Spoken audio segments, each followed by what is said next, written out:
ହଉ ପିଲାମାନେ ଦେଖନ୍ତୁ ଅଭ୍ୟାସ କରିବା ପାଠଟା ପଢ଼ିଦେଲେ ଅଭ୍ୟାସ କରିବା। ତୁମେ ଅଝଟ ହେଲେ ତୁମକୁ କିଏ ବୁଝାନ୍ତି ମା ବୁଝାନ୍ତି। ଠିକ୍ କହିଲ ପିଲାମାନେ। ତାପରେ ଘରେ ତୁମକୁ ପାଠ ପଢ଼ାରେ କିଏ ସାହାଯ୍ୟ କରନ୍ତି? ମା ସାହାଯ୍ୟ କରନ୍ତି। Good girl. ବଜାରକୁ ତୁମେ କାହା ସହ ଯାଅ? ମାଙ୍କ ସହ ଯାଅ। ଓକେ। ତୁମେ କେଉଁ କାମରେ ବାପାଙ୍କୁ ସାହାଯ୍ୟ କର?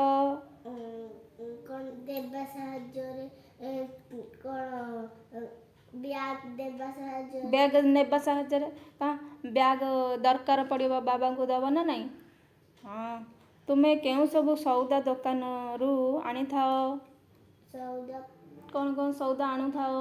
ସୁଜି, ଚିନି, ଗୁଡ଼, ଟମାଟୋ ତ ପରିବା ଗଲା। ଯାଇ। ତାପରେ 2 ନମ୍ବର ଦେଖ ଅଙ୍କ ଅକ୍ଷର 3ଟା ଗାର ଭିତରେ ହିଁ ଠିକ୍ରେ ଲେଖିବାକୁ ପିଲାମାନଙ୍କୁ ଶିଖେଇବେ। 3 ନମ୍ବର ଖାଲି ଘରେ ପୂରଣ କର। କଙ୍କଡ଼ା, ଶଙ୍ଖ, କଙ୍କି, ମାଙ୍କଡ଼, ପଙ୍ଖା, ଲଙ୍କା। ସଇଲା। ତାପରେ 4 ନମ୍ବରକୁ ଯିବା। 4 ନମ୍ବର କ'ଣ? ନାଲି ଶଙ୍ଖା। ପଢ଼ି ପଢ଼ିକି ଲେଖ। ହାତ ପଙ୍ଖା, ଧଳା ଶଙ୍ଖ, କ'ଣ ଲେଖା ହେଇଛି? ଲାଉ ଡଙ୍କ। ତାପରେ ବାଙ୍କୁଲି ବାଡ଼ି, ବଙ୍କା ଆଙ୍କୁଡ଼ି। ତାପରେ ନେକ୍ସଟ 5 ନମ୍ବର ତଳେ ଥିବା ଅସଜଡ଼ା ଶବ୍ଦକୁ ସଜାଡ଼ିକି ଲେଖ। ଡଙ୍କମା ଲେଖା ହେଇଛି। କ'ଣ ଲେଖିବ? ମାଙ୍କଡ଼। ଠିକ୍ ପିଲାମାନେ। ତାପରେ କଡ଼କା କ'ଣ ଲେଖିବ?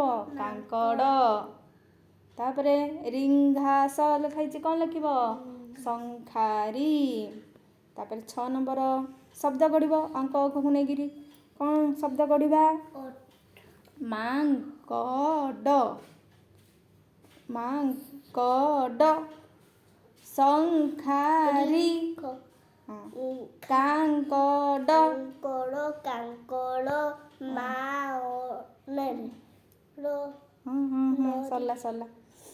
ସରିଲା। ଏମିତି ପଦ ଗଢ଼ିବା।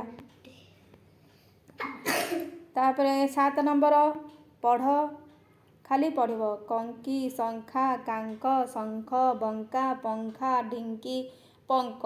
ତାପରେ ଶଙ୍ଖୁଆ, ଶଙ୍କର, ଶୃଙ୍ଖଳା, ପାଲିଙ୍କି, ଢାଙ୍କୁଣୀ, ପଙ୍କଜ, କଳଙ୍କ, ଶଙ୍ଖୁଡ଼ି। ତାପରେ 8 ନମ୍ବର ଆସିଲା। ଏ ଚିତ୍ରକୁ ଦେଖିବା। ପରୀକ୍ଷାରେ ପଡ଼ିପାରେ ଚିତ୍ରକୁ ଦେଖିକି ଲେଖିବା ବୋଲି।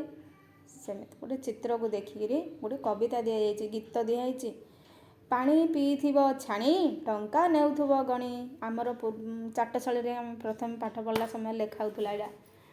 ପାଣି ପିଇବ ଛାଣି, ଟଙ୍କା ନେଉଥିବ ଗଣି।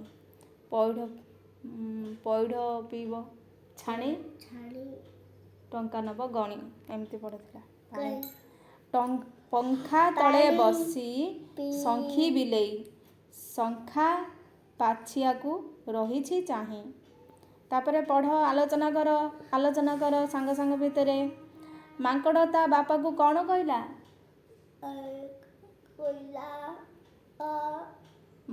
କାଙ୍କଡ଼ ଝୋଳ ଖାଇବି। ମନେ ମନେ ମୁଁ ଭାବିଛି କାଙ୍କଡ଼ ଝୋଳ ଖାଇବି ବୋଲି।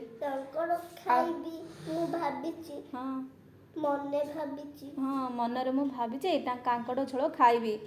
ଆଉ ମୋ ପାଇଁ ତିଆରି କରିଦିଅ ବୋଲି କହିଲା। ତାପରେ ନେକ୍ସଟ ମାଙ୍କଡ଼ ବଜାର ଯାଇ କ'ଣ ଆଣିବ ବୋଲି କହିଲା? ପଇସା ଥିଲେ ଲଙ୍କା ଆଣିବି। ହଁ, ଗୁଡ୍ ଗାର୍ଲ। ତାପରେ ନେକ୍ସଟ ଅଝଟ ନ ହୋଇ କ'ଣ କରିବାକୁ ମା କହିଲେ? ଅଝଟ ନ ହୋଇକି କହିଲେ ଯା ପାଠ ପଢ଼ି ସାରିକି ଖେଳ ବୋଲି କହିଲେ, ନାଇଁ କି? ପାଠ ପଢ଼ା ସହ ତୁମେ ଘରେ ଆଉ କେଉଁ ସବୁ କାମ କରିଥାଅ କହିଲ? ପାଠ ପଢ଼ିଲା ପରେ ଆଉ କ'ଣ କ'ଣ କାମ କରୁଛ? ଖେଳୁଛୁ, ବୁଲୁଛୁ, ଆଉ ଗାଧଉଛୁ, ଘର ଝାଡ଼ୁ କରୁଛ, ଘର କାମରେ ମମିକି ସାହାଯ୍ୟ କରୁଛ। ତୁମ ମା ଘରେ କ'ଣ ସବୁ କାମ କରନ୍ତି? ରୋଷେଇ କରନ୍ତି, ପରିବା କାଟନ୍ତି, ଝାଡ଼ୁ କରନ୍ତି, ସମାନ ଧ୍ୱନି ଉଚ୍ଚାରଣ ହେଉଥିବା ଶବ୍ଦକୁ ଗାର ଟାଣି ଲେଖ। କାଙ୍କଡ଼ ମାଙ୍କଡ଼, କଙ୍କି ଡଙ୍କି, ଶଙ୍ଖା ବଙ୍କି, ନାଇଁ ଶଙ୍ଖା ଶଙ୍ଖା ପଙ୍ଖା, ଶଙ୍ଖି ଲେଖା ହେଇନି, ଶଙ୍ଖା ପଙ୍ଖା, ଟଙ୍କା ବଙ୍କା, ଏମିତି ଗାର ଟାଣିଦେବ। ମୁଁ ଦେଖେଇ ଦେଉଛି, ହଁ ଦେଖେଇ ଦେଉଛି କେମିତି ହେବ ମୁଁ ଦେଖେଇ ଦେଉଛି। କାଙ୍କଡ଼ ମାଙ୍କଡ଼, କଙ୍କି ଡଙ୍କି, ଶଙ୍ଖା ପଙ୍ଖା, ଟଙ୍କା ବଙ୍କା। ଆଚ୍ଛା ପିଲାମାନେ ଦେଖିଲ। ତାପରେ ନେକ୍ସଟ ଶଙ୍ଖି ନାହିଁ, ଶଙ୍ଖା ଅଛି, ଶଙ୍ଖା ପଙ୍ଖା। ନେକ୍ସଟ କହିଲା ଟଙ୍କା ବଙ୍କା। ଡଙ୍କି ରସରେ ହେଉଛି, ଡଙ୍କି ମାନେ ଯେଉଁ ଚିତ୍ର ଦେଖ। କହିଲି ବା, କ'ଣ କହିଲ? ଡଙ୍କି କଙ୍କି ଡଙ୍କି ପାଶଟି କଲୁ। ନେକ୍ସଟ ଚିତ୍ର ଦେଖ, ଲେଖ। ଚିତ୍ର ଦେଖିକି କେଉଁ ଚିତ୍ରକୁ ଦେଖୁଛ ତା ବିଷୟରେ ଆମେ ଲେଖିବା ଏଠି। ହଁ, ମାଙ୍କଡ଼ ଖବରକାଗଜ ପଢ଼ୁଛି, ହଁ ନା ନାହିଁ? ପ୍ରତିଦିନ ସେ ଖବରକାଗଜ ପଢ଼ୁଛି। ଆଉ ନେକ୍ସଟ ମାଙ୍କଡ଼ଟି ରୋଷେଇବାସ କରୁଛି, ରୋଷେଇ କରୁଛି। ଆଉ ମାଙ୍କଡ଼ 2 ଜଣ ଖେଳକୁଦ କରୁଛନ୍ତି। ନେକ୍ସଟ ମାଙ୍କଡ଼ମାନେ ସାଙ୍ଗ ହୋଇକି କଦଳୀ ଖାଉଛନ୍ତି। 11 ନମ୍ବର ପଢ଼ିବା ଗୀତ। ପହଳି ପଢ଼ି ଖାଲି ଘରେ ଉତ୍ତର ଲେଖ। କ'ଣ? କହ।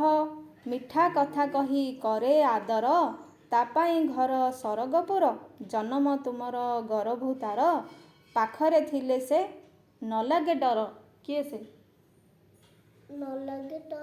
ପାଖରେ ଥିଲେ ସେ ନ ଲାଗେ ଡର। ମା, ଏଠି ମା ଲେଖା ହେବ। Good girl.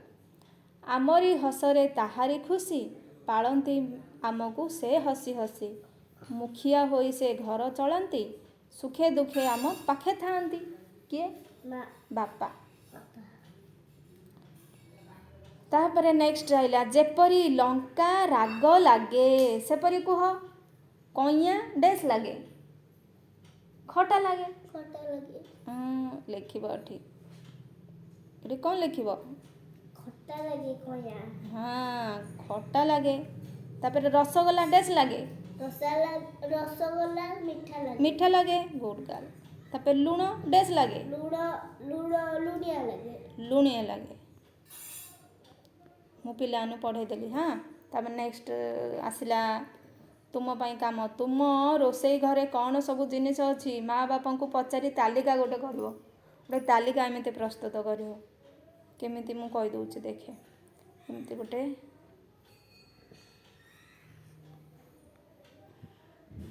ତାଲିକା କରୁ। ଏଇଟା ରୋଷେଇ ଘରେ କ'ଣ କ'ଣ ସବୁ ଜିନିଷ ଅଛି, ଏମିତି ତାଲିକା ଗୋଟେ କରିଦେଲୁ। ରୋଷେଇ ଘରେ କ'ଣ କ'ଣ ସବୁ ଜିନିଷ ଅଛି ଲେଖିବୁ। ଜିନିଷ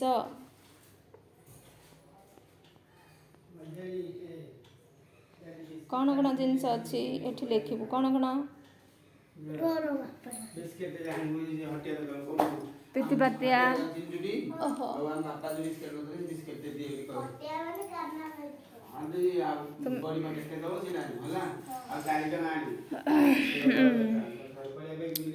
ଏଠି ମୋ ଛୁଆ ପଳେଇଲା, କାରଣ ମୁଁ ତୁମକୁ କହୁଛି ଶୁଣନ୍ତୁ। ପ୍ରଥମେ ତାଲିକାରେ କ'ଣ ଲେଖିବ? ତୁମ ରୋଷେଇ ଘରେ କ'ଣ ସବୁ ଦେଖୁଛ ପିଲାମାନେ? ରୋଷେଇ ଘରେ କ'ଣ ଦେଖୁଛ? ଜିନିଷ କ'ଣ ଦେଖୁଛ? ତାଲିକା ଗୋଟେ ପ୍ରସ୍ତୁତ କରିଦେବ। ରୋଷେଇ ଜିନିଷ ଲେଖିଦେଲ। ଗିନା, ଥାଳି, ଆଉ ପିତିପାତିଆ, ଡଙ୍କି, ବେଲେଇ, ଆଉ ରସ, ଏସବୁ ଲେଖିଦେଲ। ମା ତୁମ ପାଇଁ ଯାହା ରୋଷେଇ କରନ୍ତି ଖାତାରେ ଲେଖ। ତୁମ ମା କ'ଣ ରୋଷେଇ କରନ୍ତି? କ'ଣ? ପରଟା ଲେଖିବ।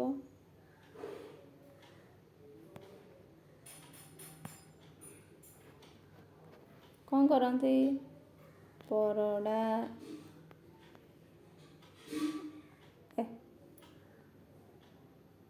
ହଉନି। ଗୁରୁଙ୍କୁ ବିଷ୍ଣୁପ୍ରାୟ ମଣି। ନେକ୍ସଟ ଗ ନମ୍ବର, ଗୁରୁଙ୍କୁ ବିଷ୍ଣୁପ୍ରାୟ ମଣି ସେବା କରିବ ମନ ଜାଣି। ପିତାମାତାଙ୍କ ସହଯୋଗରେ ଆବୃତ୍ତି କର। ଏଇଟା ଗୁରୁଙ୍କ ପାଇଁ। ଗୁରୁ କିଏ? ପିତା ମାତା, ଆମ ଗୁରୁଜନ ବଡ଼ମାନେ, ତାଙ୍କ ପାଇଁ ଗୋଟେ ଇଏ ଗୀତ। ତାପରେ ସରିଲା। ତାପରେ ଆସିଲା ବାପା ମା ମାନଙ୍କ ପାଇଁ ଆଉ ଟିଚରମାନଙ୍କ ପାଇଁ ଇଏ ଗୋଟେ ମନେ ରଖିବା, ପିଲାମାନଙ୍କୁ ଅଙ୍କ ଯୁକ୍ତାକ୍ଷର ଚିହ୍ନଟ କରାଇବା, ନୂଆ ନୂଆ ଆହୁରି ବାହାର ଜିନିଷ, ବାହାର ନୂଆ ନୂଆ ପଦ ଗଢ଼େଇକି ତାଙ୍କୁ ଯୁକ୍ତାକ୍ଷର ପଦ ଶିଖେଇବା, ବା ବାହାର ଆଉ କ'ଣ କ'ଣ ଅଙ୍କ ପଦ ଅଛି କୁହନ୍ତୁ ବୋଲି ପିଲାମାନଙ୍କୁ କହିବା। ଆଉ ଚିତ୍ର ଦେଖିବା, ଚିତ୍ର ଦେଖେଇବା, ସ୍ୱର ତାଳ ସହିତ ଆବୃତ୍ତ କରିବା, ସ୍ୱର ତାଳ ଶିଖେଇବା, ସରଳ ପ୍ରଶ୍ନର ଉତ୍ତର ଲେଖିବାକୁ କହିବା, ବିଭିନ୍ନ ତାପରେ ପରିବାରର ବିଭିନ୍ନ ସମ୍ପର୍କ ବିଷୟରେ କହିବା, ମା ଭଉଣୀ, ବାବା ବାପା, ଜେଜେମା, ଆଈ, ଅଜା, ଖୁଡ଼ୀ, ମାମୁଁ ମାଇଁ, ଯେଉଁ ସମ୍ପର୍କ ବିଷୟରେ କହିବା। ତାପରେ ଗୁରୁଜନମାନଙ୍କୁ, ପିତାମାତା ଗୁରୁଜନମାନଙ୍କୁ କିପରି ଉପଦେଶ, କିପରି ସମ୍ମାନ କରିବା ତାହା ମଧ୍ୟ ଶିଖେଇବା। ଆଉ କାଙ୍କଡ଼ ଭଳି ବିଭିନ୍ନ ପ୍ରକାର ପନିପରିବା ବିଷୟରେ କହିବା। କାଙ୍କଡ଼ ଭଳି ଆହୁରି ଅନେକ ପ୍ରକାର ପରିବା ଅଛି, ପୋଟଳ, ଜହ୍ନି, ସବୁ ବହୁତ ପ୍ରକାର ପରିବା ଚିହ୍ନଟ କରାଇବା, ପିଲାମାନଙ୍କୁ ଫୋକସ୍ କରାଇବା, ସେମାନେ ଚିହ୍ନିବେ। ଆଜିକାଲି ପିଲାମାନେ ଚିହ୍ନନ୍ତିନି ପରିବା କ'ଣ କ'ଣ। ସେମାନେ ଖେଳିଲେ କୁଦିଲେ ପାଠ ପଢ଼ି ଆସିଲେ, ତାପରେ ଟିଭି ଦେଖାରେ ରହିଲେ, ତ ପିଲାମାନଙ୍କୁ ଚିହ୍ନିବା କଷ୍ଟ ହୋଇଯାଏ। ବର୍ତ୍ତମାନ ଏବେ ଯେମିତି ସିଲାବସ୍ ଚାଲିଛି, ଏମିତି ଚେଞ୍ଜ ହେଲା, ପିଲାମାନଙ୍କୁ ଖାଲି ବାହାର ଜିନିଷ ଫୋକସ୍ କରାଇବା, ସେ ଜିନିଷଟା ଜାଣିବେ ପିଲାମାନେ। ଦୋକାନ ବଜାର ହାଟକୁ ନେଇକି ପିଲାମାନଙ୍କୁ ଚିହ୍ନଟ କରିବେ, ଏଇଟା ଏ ପରିବା, ସେଇଟା ସେ ପରିବା, ଘରକୁ ଆଣିଲେ ଚିହ୍ନଟ କରିବେ, ଆଉ କଥାବାର୍ତ୍ତା ନିଜ ନିଜ ଭିତରେ କଥା ହେବେ। ତାପରେ ସରିଲା, ଅଙ୍କ ପଦ ଶିଖେଇଲେ ଅଙ୍କର ଅକ୍ଷର ଯୁକ୍ତାକ୍ଷର ପଢ଼ିବାକୁ କହିବେ, ଆଉ ଧ୍ୱନି ଉଚ୍ଚାରଣ ଶିଖେଇବେ, ଚିତ୍ର ସମ୍ପର୍କ ବିଷୟରେ କହିବେ, ଆଉ ଦଳଗତ ଭିତରେ ଅଭ୍ୟାସ କରିବାକୁ କହିବେ। ସରିଲା। ଭଲ ଲାଗିଲେ ଲାଇକ୍ ସବସ୍କ୍ରାଇବ୍ କର।